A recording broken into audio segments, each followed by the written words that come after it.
सुप्रभात बच्चों, आज हम संस्कृत में चतुर्दश पाठ पढ़ेंगे राजा भोज।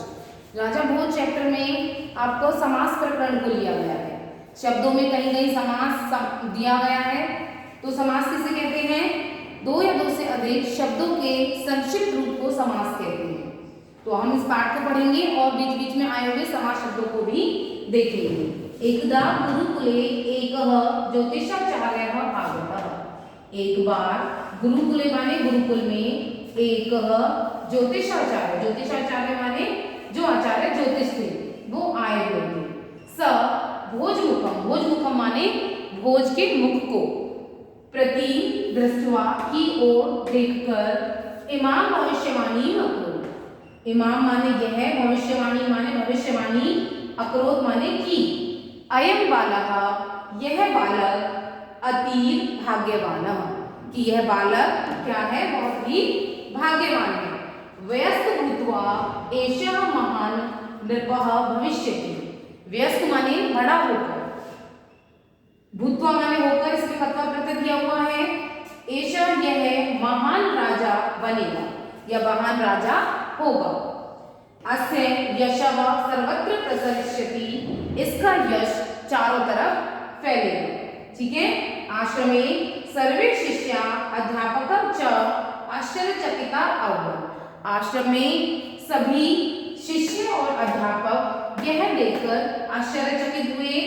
आश्रम में प्रथम वारम एव, यहाँ पे प्रथम वार धन एव, पहली बार में ही, आगच्छन्तम माने आए हुए, ज्योतिषाचार्य महोदय को, ज्योतिषाचार्य महोदय को सर्वे आश्चर्येण पश्यन्, सभी लोग आश्चर्य के साथ देखने लगे कि जो ज्योतिषाचार्य हैं वो पहली बार ही आश्रम में आए हैं और उन्होंने आते ही इस बालक के लिए ऐसी भविष्यवाणी कर दी। तो इसके कारण सारे शिष्य और अध्यापक उन्हें आश्चर्यचकित होकर देखने लगे। स्तब्ध बालकः, आश्चर्यचकित होकर बालक ने अग्रे आगत्य, आगे आकर, तम माने उनसे, अपृच्छत् माने पूछा, महाशय भवान, महाशय आपने कथम जाना, कि कैसे जाना, यतः अहम राजा भविष्यामि, कि मैं राजा बनूंगा। हे महोदय, आपने कैसे जाना कि मैं एक महान राजा बनूंगा? शांत भावेन स ज्योतिषाचार्य अवदत्, शांत भाव से वह ज्योतिषाचार्य बोले, तब मुखे, तुम्हारे मुख में, अग्रे स्थितौ द्वे वक्रौ दंतौ।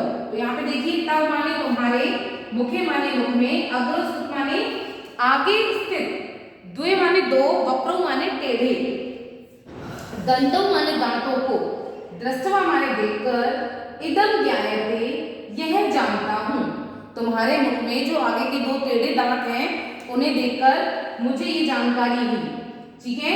एतत् श्रुत्वा, यहाँ पे देखिए, एतत् माने यह, श्रुत्वा माने सुनकर, बालकः वेगेन उत्तिष्ठत्, वेगेन माने तेजी के साथ, उत्तिष्ठत् माने खड़ा हुआ। ठीक है। प्रांगणम माने होता है आंगन, प्रांगणम माने आंगन। आगच्छन्, आंगन में आया, त्वौ द्वे दंतौ, और अपने दोनों दांतों को, प्रस्तर प्रहारेण माने होता है पत्थर के प्रहार से, अत्रोट्यत माने तोड़ दिया। उस बालक ने तेजी से आंगन में आकर पत्थर के प्रहार से अपने दोनों दांतों को तोड़ दिया। तस्य मुखम रक्त रंजितम, रक्त माने होता है खून, और रंजितम माने रंगा हुआ। अपने मुख को खून से रंगा हुआ देखा, उसका मुख जो था वो खून से रंगा हुआ था। चिंतित आचार्य, चिंतित होकर आचार्य ने अपृच्छत् पूछा, यतः कि स इदम किमर्थम अकरोत्, कि उसने ऐसा किस लिए किया। बालकः सादरम अवदत्, बालक ने आदर के साथ अवदत् माने बोला, गुरुदेव अहम वक्रदंतानां कारणात्, मैं, वक्र माने टेढ़े दांतों के, कारणात् माने कारण से, भाग्यस्य अवलंबनात्, अवलंबनात् माने होता है सहारे से, भाग्य के सहारे से, व या राजा भवितुं न इच्छामि, राजा बनने का इच्छुक नहीं हूँ। बालक ने कहा कि हे गुरुदेव, मैं अपने टेढ़े दांतों के कारण या भाग्य के सहारे रहकर राजा बनने का इच्छुक नहीं हूं। स्वशक्त्या माने अपनी शक्ति के अनुसार, अपनी शक्ति से, पराक्रमेण माने वीरता से, च राजा भविष्यामि राजा बनूंगा। उसने कहा कि मैं अपनी शक्ति और अपने पराक्रम से ही राजा बनूंगा। कालांतरे माने समय बीतने के साथ, अयम बालः यह बालक एव ही भोज इति नामना प्रसिद्ध शासक अभवत्। भोज नाम का प्रसिद्ध शासक हुआ। स मध्य प्रदेश से धारा नगर्यां, मध्य प्रदेश की धारा नगरी, वह मध्य प्रदेश की धारा नगरी में 50 माने 50, 50 माने 50 वर्ष पर्यंतम, वर्ष तक राज्यम अकुर्वत्। उसने मध्य प्रदेश की धारा नगरी में 50 वर्ष तक राज्य किया।